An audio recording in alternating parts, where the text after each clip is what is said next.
Did you know that an estimated 200,000 military men and women transition back to civilian life every year?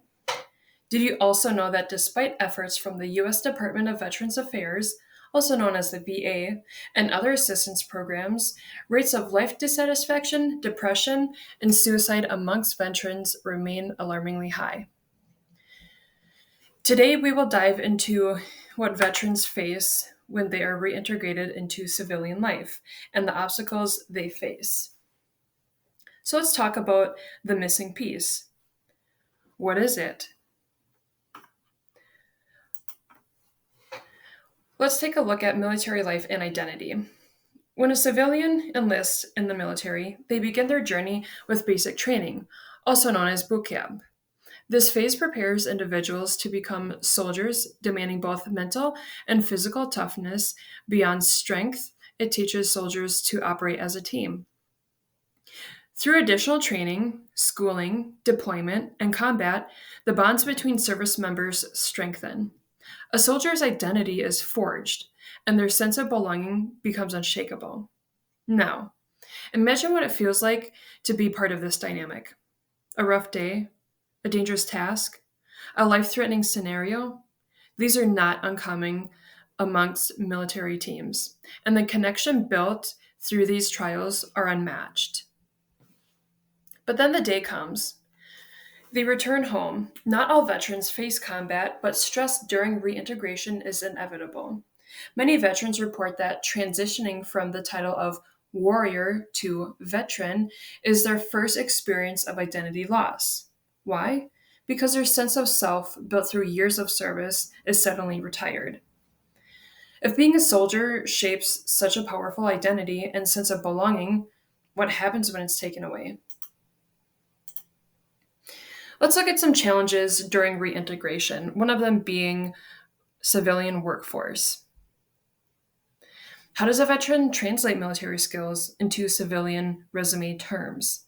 How do civilians understand the countless military acronyms and job titles? What if veterans can't share details due to security clearances or they're uncomfortable discussing their service? Here is a visual from Prudential Financial that captures concerns about veterans entering the civilian workforce. As you can see here, these numbers are alarming. This isn't just a veteran problem, it's a societal issue. Hiring managers can be proactive, learn about military jargon, encourage open conversations, and admit when you don't understand. Veterans bring discipline, drive, and unique skills to the workforce, skills that can't consistently be replicated. Yet, the disconnect for veterans remain ever present. If finding a job feels isolating, imagine facing these challenges without a sense of belonging. Mental health and access to benefits. Veterans often return home feeling underprepared for reintegration.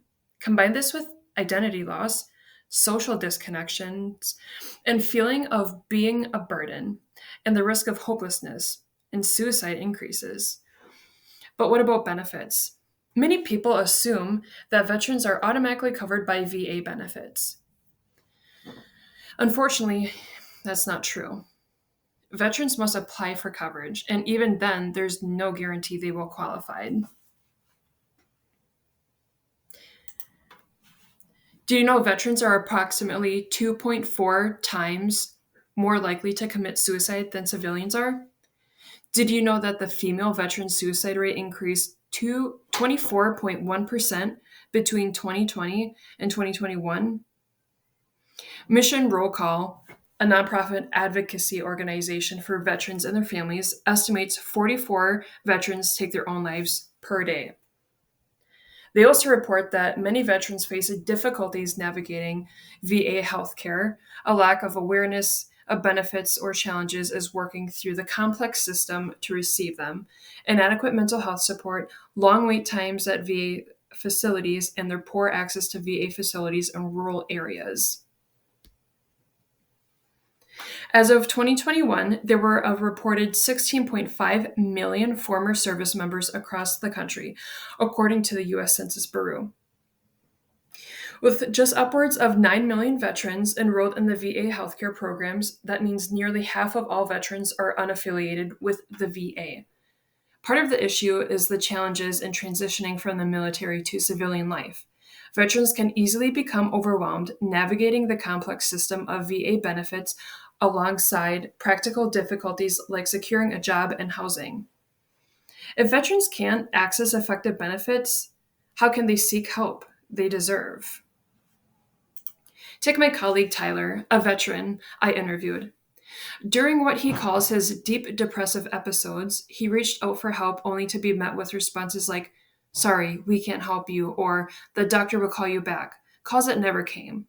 Tyler also shared his experience of mental health being neglected in the military, where toughness is rewarded over seeking support. He explained how staying deployment eligible often meant toughing it out alone. If veterans can't rely on mental health support or benefits, where does that leave them? How can we help? I'm not here to argue the effectiveness of military training or to say that the system is completely broken, but I am here to state the obvious. The programs and benefits need to be effective. Let's recognize the cultural differences veterans face. Let's acknowledge the stressors placed on their shoulders during reintegration. Let's encourage open communication to reduce stigma and provide hope. Support veteran focused organizations. Share resources to help veterans navigate employment, mental health, and benefits.